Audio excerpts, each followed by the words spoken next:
Hello guys, welcome to my channel. For this video content po is for clarification kasi from my previous vlog hindi ko po nabanggit na ito pong main gate ng Gloria Outlets ay open at 11 o'clock in the morning. So dumating po ako dito ay 10 o'clock kaya meron po dito sa right side na escalator na pwede po tayo ditong dumaan para makapasok na doon sa compound ng Gloria Outlets. So guys, hindi rin naman po masasayang ang oras natin kung dumating po tayo dito ng maaga kasi ito nga yung escalator na kung saan pwede tayong dito dumaan. At kung intention nyo na pumunta rin ng X-Park Aquarium, dito po tayo dadaan kasi ang X-Park po ay open ng 10 o'clock ng umaga. So samahan nyo ako guys at ipapakita ko sa inyo kung saan ako dumaan na shortcut na kahit sarado pa ang Gloria Outlets, makakarating na rin po tayo sa X-Park Aquarium.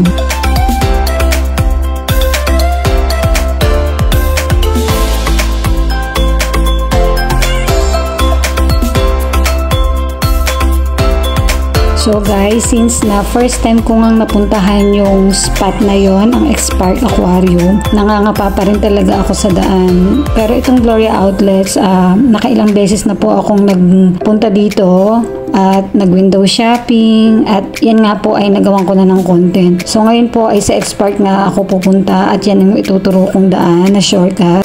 So pagpasok nyo pa lang dito, meron na kaagad siyang guard na yun nga kasi sarado pa sila at 11 o'clock pa ng umaga mag-o-open itong mga store na to. So kung open na po ito, dyan po tayo dadaan papuntang X-Park. So since nasarado pa nga siya, dito po tayo dadaan. So pagpasok natin dyan sa may guard, didiretsuhin lang po natin itong way na to papunta ng X-Park Aquarium. So sa mga kababayan ko pong OFW na nagsusolo travel din na katulad ko, hindi naman masama na minsan naliligaw tayo kasi minsan kahit gamitin natin si Google, ando dun pa rin yung minsan mali pa rin yung iituro sa atin. So ito kasi from my previous vlog, napuntahan ko na talaga yung X-Park. So kung nasubaybayan niyo po yung mga previous vlog ko from part 1, part 2, part 3, yung pag-explore sa X-Park, makikita nyo po dyan yung kagandahan ng tourist spot na yan. So ito pong guide na to is hindi ko na ipakita doon sa mga nauna kong video. Kaya kung gusto nyo puntahan ng X-Park, ito po yung magsisilbing guide sa inyo kapag andito na kayo sa Gloria Outlets. Kasi kapag open na po yung mga store dito sa Gloria Outlets at doon kayo dumaan sa pinaka main gate, hindi ko lang sure kung hindi kayo ma-distract sa mga store kaya hindi nyo kaagad mapupuntahan yung X-Park. So dito pag diniretso nyo po itong dulo, hindi po kayo malilito dito kasi pagka kanan nyo po dito, makikita nyo na kaagad dito yung bridge na kung saan yun po yung way na papunta ng X-Park Aquarium.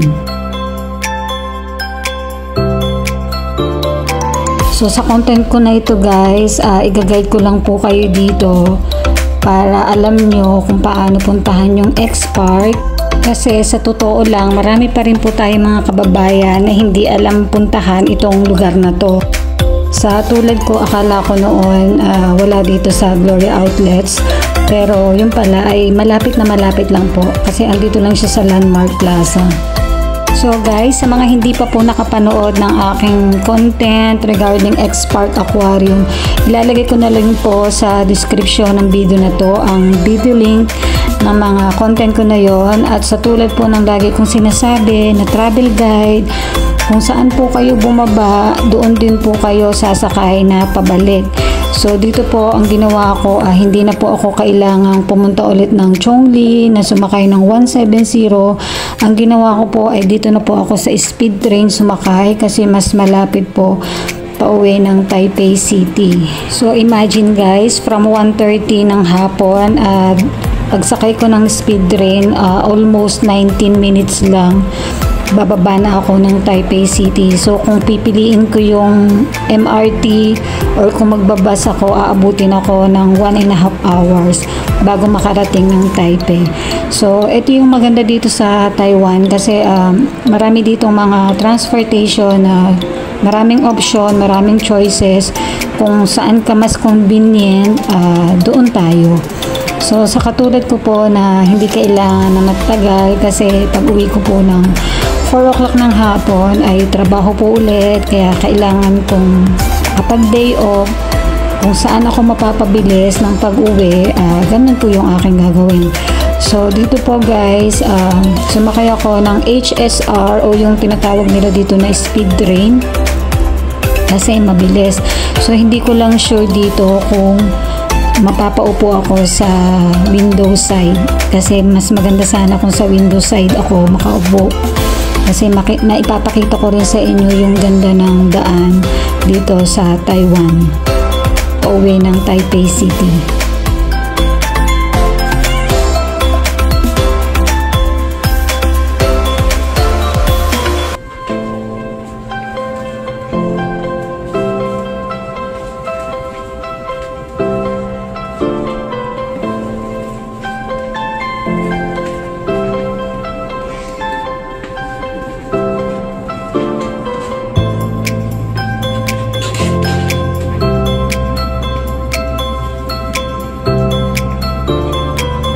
So guys, sa wakas andito na ako sa aking seat number 16D.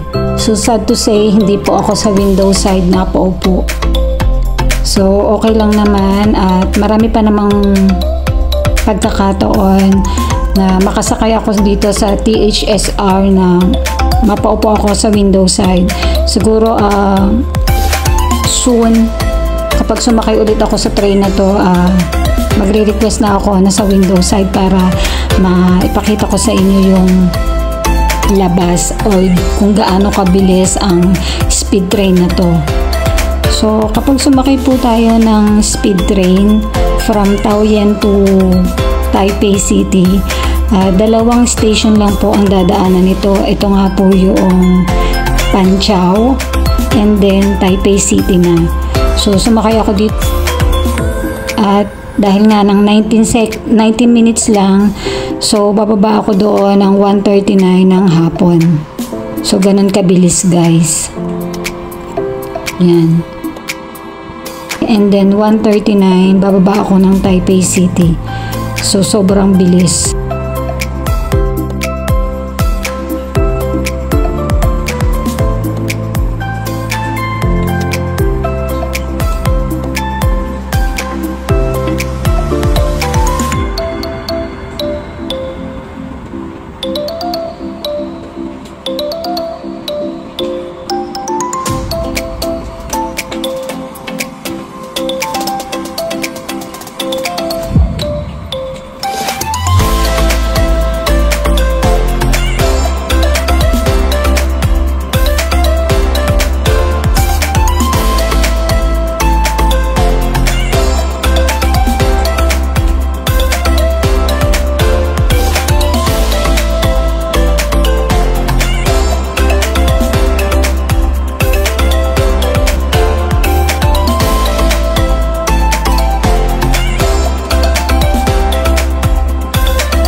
本列闸轨道下搭站，下车时节，请记得拿起随身的东西，还要留意你头的风险。We'll soon make a brief stop at Taipei Station. Please make sure you have all your personal belongings with you and mind the platform gap.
So guys, andito na po ako sa Taipei City, dito nga po sa Taipei Main Station. So salamat po sa inyong lahat sa palaging panonood ng aking mga videos, at samahan niyo po ulit ako sa susunod kong adventures during my off day. Yan. So sa mga hindi pa po nakakakilala sa akin, don't forget to subscribe my YouTube channel, Johona. Pakiclick nyo na rin po ang notification bell para lagi po kayong updated sa mga susunod ko pong mga videos. Yan. Maraming salamat din po sa lahat ng mga subscribers, viewers, sa mga nagsa-silent views po ng aking mga videos. Maraming salamat po sa inyong lahat. Ganon din po sa aking mga YT friends, sa mga organic subscribers. Maraming salamat po sa inyong lahat. Parati po tayong mag-iingat. God bless. Bye-bye.